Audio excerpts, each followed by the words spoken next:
There is a secret addiction sweeping Britain that has long since plagued our high streets and is now infiltrating our own homes.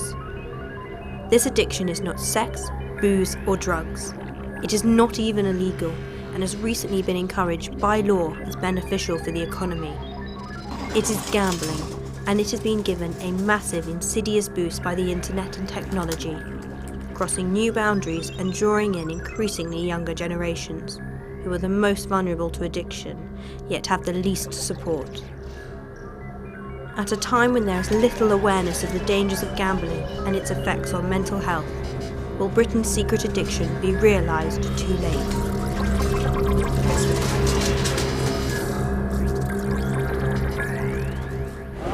A recent report by the Gambling Commission has revealed that more than 70% of the population gamble.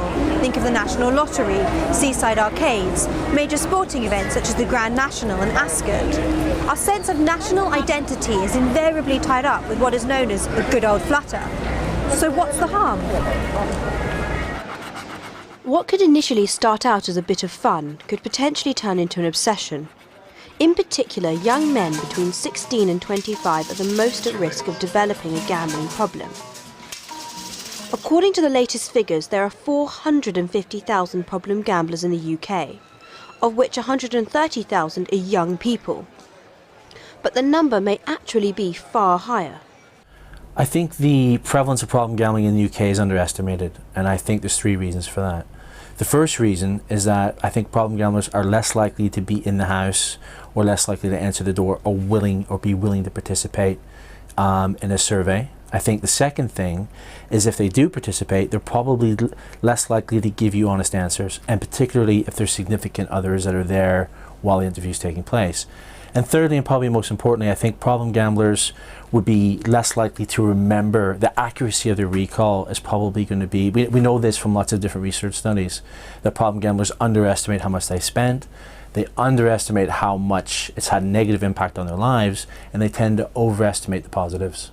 So for those three reasons, I don't think that the current prevalence rate, as is estimated for the UK, is accurate. Young people in Britain are inundated with gambling opportunities, whether it's on their smartphones, computers or television screens. There is now 31 hours and 55 minutes of live casino gambling on terrestrial television every week. And adverts are constantly on our screens.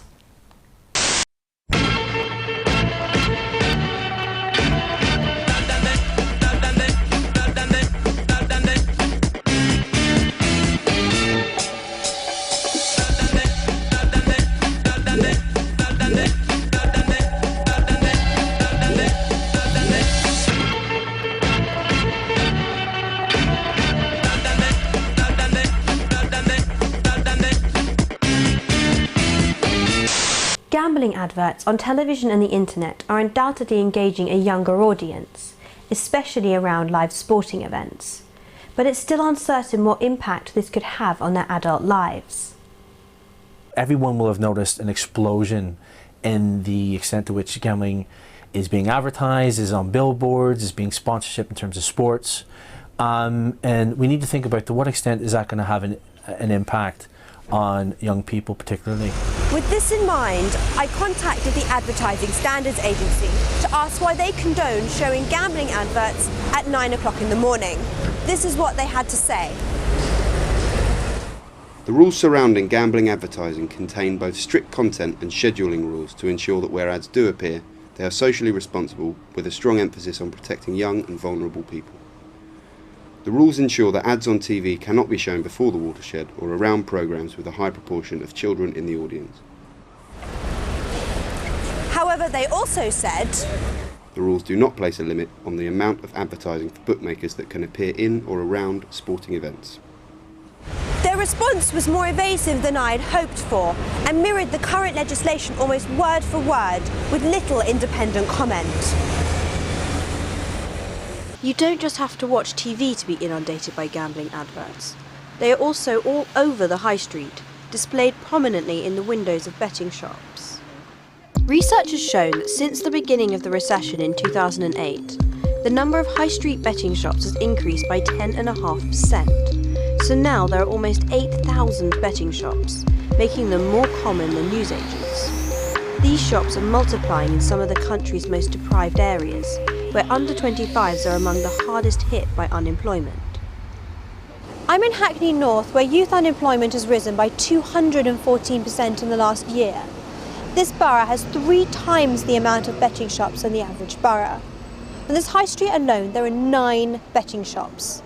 That averages out approximately 1 every 100 metres. Even the old town hall behind me has been turned into a bookmaker's. And Hackney isn't the only London borough fighting the bookie boom. One woman who has been on the front line of this battle with the bookies is Labour councillor Rowena Davis, who is leading the High Street's first campaign. The High Street's first campaign started about a month ago when a whole lot of people in my constituency in Peckham were complaining about the number of betting shops on their high streets. And they say, look, they're blighting the public spaces that we love, they're fueling addiction, they're taking money out of the area, and they're putting off other businesses from moving in. Can you please do something to limit them? Because there are now 7 in my main high street and 77 in Southwark, which is just one borough of London alone. And I looked into this as a councillor, and I realised that despite having powers over some types of shops, like if someone wanted to open a fast food restaurant in my area, they wouldn't be able to do it if we blocked it locally. We have no powers at all, in any meaningful sense, to limit the number of bookmakers in our area. This is because of the Gambling Act, which was implemented in 2007, with the aim of deregulating the industry. As a result, it allowed more bookmakers per area, and that's not the only problem. The other issue I think that's really important to flag is the changing nature of the gambling industry. The increase in machines over horse racing, for example, is particularly designed to target younger people. It appeals to them more, it's fast, it's quick, it's easy. Lurking inside almost all bookmakers are what are known as fixed odds betting terminals, or FOBTs. These electronic gambling machines have been dubbed by some as the crack cocaine of gambling. Many problem gamblers develop an addiction to these machines in their early 20s, which then has a profound emotional impact later on in their lives. One such person is Tony, who blogs about his recovery. As a result of his severe addiction, he was forced to leave the country. I mean, you've ruined your life. I mean, I'm 40, I have nothing, no assets, nothing of any financial value. I have felt, from my sort of nearest and dearest, almost a kind of a disgust at what I'm doing. It's kind of, they didn't see it for a very long time as really being an illness, but maybe I was stupid or I was greedy or I was making the wrong choices. With gambling, unfortunately, I've had for a long time those messages reinforced that, I'm a bad apple. It's really, really demoralising as an addiction, and you feel very alone and on your own. It is this loneliness and desperation which raises the rate of suicide for problem gamblers to twice the national average. And it's not just the gamblers themselves who are affected, but also their loved ones. Tony explained the impact his gambling has had on his wife. She's as much in, difficulty as I am, but through no fault of her own. Honestly, I feel ashamed about what I've done and the mess that we're in, and we've got a young son as well, so we're struggling to bring him up. In the end, what can you do? You have to just keep going forward and try to find a way to go forward. It is obviously very devastating. It was high street bookmakers which first attracted Tony, but is it really just a case of out of sight, out of mind? If campaigners like Rowena do manage to banish betting shops from our high streets, it may well push gambling further into the digital arena and straight into the hands and homes of tech-savvy young people. With 50% of 16 to 25-year-olds in possession of a smartphone, it's worrying how easy it is for them to download gambling apps or browse the internet for gambling websites. Online gambling has risen by 23% since 2008, and compared to high street betting shops is far harder to regulate. More worryingly though, Studies have found that online gamblers are 3 times more likely to become problem gamblers. The main drivers for problem gambling on the internet is that you can play 24/7, you can switch on your computer at any point in time, lots of variety in terms of the games that you can have. Now let's not forget, with the internet you can play for free, you can play for 1 cent a go, 1p a go, and while that might not be problematic at the start, it gets people playing, and that can lead to different things. To further understand the allure of online gambling, I met with 2 young poker players who explained to me why they continue to play despite the risks. What do you enjoy most about gambling? I really like the fact or the idea of being able to compete for money, because I'm a quite competitive person. And yeah, it is very fun, and especially if you win, you feel very good. But at least when it comes to online poker, or generally poker, I would say it's to some extent, of course, a gambling game, but then to a very high degree, it's also a game of skill, really, and it's a lot of different, let's say, skills that you would need. You know, on the one hand, you have to understand the game, you have to understand the numbers and the odds involved in it, but just as much you have to understand really yourself and what information you are giving away and what information other people are giving away. So really, it's a game of information, rather. You know, I didn't see it as a game of money really as such. Were you never concerned about the risk? Not really, because I guess I always had some sort of limit that I knew I wouldn't really cross in that sense. Even though I was very much into playing it, I don't think I was ever addicted. While many young people may not experience any problems with gambling, Phil started gambling seriously in his early 20s, but found his life in tatters when he became dangerously addicted to online gambling. What took it to a whole new, lower level was the internet. Being able to gamble literally 24/7 anywhere in the world. I've always worked overseas. I was in Algeria, in the middle of the Sahara Desert. I got into internet gambling, and that just spiraled it out of control. I'm not doing it for the adrenaline. I'm not doing it for the fun of being sat in front of a laptop screen for 7 or 8 hours. Because you've started creating a monster, the only place you find peace is when you're gambling, because you blot out everything. You're just focused in on the turn of a card, the run of a race, the roll of a dice. In the most extreme cases, those who are struggling with their addiction to gambling can commit themselves to residential treatment at Gordon House. To protect the identities of the residents, we can't reveal the location, but it is one of 2 sites offering specialised support and treatment to acutely addicted gamblers. I'm about to go and meet Ruth Champion, who is the Director of Clinical Services at Gordon Moody. She says that in the last 5 years, the average age of residents at the clinic has dropped from mid-30s to early 20s. I want to know why she believes this is happening and what can be done to treat those who find themselves in serious trouble. We deal with the worst end of the spectrum here. Usually people that come here have tried most other types of intervention. So it's not uncommon that when people come in here, they're homeless, they have no friends, they have no family, they don't have any possessions, they're really as low as low can be. Many of them have tried to kill themselves because they just cannot cope with their life anymore. That's not uncommon. The treatment that we offer here is cognitive behavioural based therapy, which consists of group therapy meetings and individual sort of one-to-one sessions with an allocated support worker.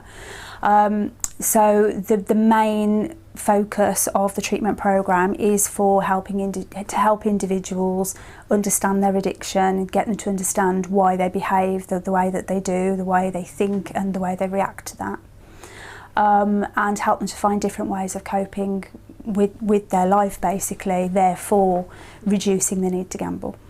Would you say that there is a common pattern to the way that people begin gambling and get addicted? For the people that come through our doors, it usually starts off quite young for most of them, not all of them, and it starts as a social thing that they'll do with their friends or in the arcades on holiday with their folks on the seaside, and then the penny drop machines and what have you. And it starts as quite a positive social experience, and then later on when they may have a time in their life where they find difficult. It may be the normal teenage progression, which a lot of people find difficult, that they'll start to repeat that behaviour. And it may start that they're doing it with their friends, but then they start to do it on their own. And what it enables them to do is block out everything else that's going on for them. So they start to then using it as a coping response, because if they're doing that, they don't have to think about whatever it is that's bothering them. And then it usually ends up in a bit of a cycle where the actual thing that initially is helping them to escape is the problem that they're needing to escape from, and they get stuck in this cycle. Ruth then made an interesting point about one particular sector of young people, students. I see people coming through our doors that have been to university, and it's the first time they've ever been away from home, and they're feeling under pressure, and they have these huge pots of money that come in the form of their student loans, etc, etc. It may be the first time that they've ever had any substantial kind of money, and for some people that's actually when they start to gamble. In the last 3 years, GamCare has also seen a dramatic rise in students making calls to their helpline. It would seem that elements of student life are definitely geared towards gambling. The sudden injection of money as the student loan comes in, the fast internet connections, and a mixture of boredom and isolation along with a lack of routine all create the right environment for a potential gambler. I think internet gambling particularly appeals to students for lots of reasons. I think students have more spare time on their hands. Students consider themselves to be more educated and brighter than the average person on the street. And then they think as a result they'll be able to master the gambling activity, particularly gambling activities that involve skill, like poker, for example. Quite often students, when they have not a lot of money, they believe that with something like poker they can play, and if they're very cautious and very disciplined, they can make a small amount of money. And they see that as quite useful because they can, you'll have students, for example, who study and do their coursework while at the same time playing poker. They see it as passing the time, but also making money at the same time. And the number one thing that a student would say who gambles quite a lot, for example, with internet poker, is I can make money, probably just as much money as working in Tesco's or working in the pub, but it's much more enjoyable, and I can do it whenever I want. So why wouldn't I do that? The scale of problem gambling among students becomes apparent when you look at online forums. Websites such as the Student Room contain several anonymous threads revealing the consequences of gambling. Many young people evidently do have problems but are unwilling to speak openly. I'm 20 years old and I've lost £4,000 at the poker tables online. I've literally emptied my bank account. I can't stop thinking about it. I also had family problems at the time, and it used to take my mind off things. Now I just can't stop myself. I'm quite concerned at the level of secrecy surrounding this addiction. So I asked Phil what makes it so hard for young people to speak out. You believe that the only way out of the addiction is to stay in the addiction. They know they have a problem, but it's the shame of it, for sure, because if to admit it, you basically have to say you failed at gambling, and to admit you failed at gambling is a little bit, you've got to say you failed at life as well. So it's pretty huge to actually say enough is enough. To have to admit failure at gambling at such a young age, when you've got all your friends around, your mates and everything else, I think it's a pretty huge thing to do that most students 19, 20, 21 years old are not equipped to do. With young people so reluctant to talk openly, it's challenging to find information on problem gambling among students. However, I'm going to Manchester to attend a conference that might help shed some light on this secretive issue. Back in 2010, the Higher Education Academy commissioned a study into how gambling can affect students at university, but also the support networks available to them. Researchers are meeting today here at Manchester Metropolitan University to reveal the key findings of this study. 2 years' worth of research surprisingly resulted in little more than a survey. They do plan to distribute posters and calendars to universities, but without the involvement of the NUS, I feel it might not really engage the students. Following this disappointing outcome, I decided to carry out my own research by contacting some of Britain's top universities. I want to know if the universities are aware of the degree of gambling which exists among their student population, and what they're doing about it, so I sent them a Freedom of Information request. While I waited to hear back from the universities, I visited Simon, a student at the Royal Northern College of Music. He told me he started gambling when he was 18, but has since given up as he found it so addictive. I think one of the main attractions in gambling is the fact that the money is so easy, and in a society today that's completely ruled by money, like the more money you have, the more power you have, and also a lot of people are very lazy, and it's no work pressing a button and getting £20 in a second is just the appeal of just getting such easy money without having to do any work, and sometimes huge amounts of money, is really, really attractive, and that's part of the reason it's so addictive. When did you realise that it was actually getting a bit too serious and you were... When I realised I was spending all the money I was making, just putting it in machines, and then by complete chance, obviously, in the casino, we hit the jackpot and won £4,000, the two of us, in there, just on a £20 note, and kept spinning the slots and won £4,000, and we just agreed, like that was the end of it. We gained more overall than we put in, and we thought, just leave it at that. Is there anyone you know that's actually taken a bit further and crossed that line? Yeah, I've got a friend at university who gets his loan and then just spends it all on online poker, because I talked to him about it, and he thinks it's not gambling, because he says there's a lot of control in poker, which is true, but it's still gambling. Like there's more choice and control in poker than the other games, but it's still down to chance, really. And he just loses it almost always straight away, like talking £1,000, like just gone within weeks. And that doesn't deter him? Not really. He always says after he loses it, never again, but it's just so addictive. You can't imagine like how addictive it is. So he just keeps coming back, and next term, straight away, all gone again. As I left Manchester, I reflected on what Simon had told me. I felt more sure than ever that gambling among students is a problem. I've now received all the FOIs that we sent to the Russell Group universities, and it's very clear that they do not seem to think that gambling among their students is a problem. Very few cases are actually recorded by the universities. For example, Newcastle University say we do not record this data. The University of Southampton also say we do not record gambling addiction as a distinct category. This is really important in us trying to find out how many students actually gamble. Something that I learnt at the conference in Manchester was that many counsellors do keep notes, but obviously they're confidential, so they're not passed between departments, which again prevents us finding out just how many students have problems with gambling. What the FOIs highlight is that while some of the universities may well be open to the idea of implementing awareness campaigns, none of them actually record the data. So how can they actually find out if there's a problem among their students? Clearly, with such difficulty in trying to treat young people with gambling problems, more emphasis needs to be placed on prevention and education. I spoke to David and Matt from GRASP, which is one of the only gambling charities that does not receive funding from the gambling industry itself. Their aim is to prevent problem gambling before it takes hold. The latest figures have picked up that parents regarding children, only 5% of them would educate them on the risks of gambling. It's 100% for drugs and it's 64% for alcohol. So it tells you that all these youngsters coming through, they haven't had the education to warn them of something that will be more destructive to them than any other addiction. That's the fact. Probably the most important thing that you can do to prevent a young person from developing a problem is education.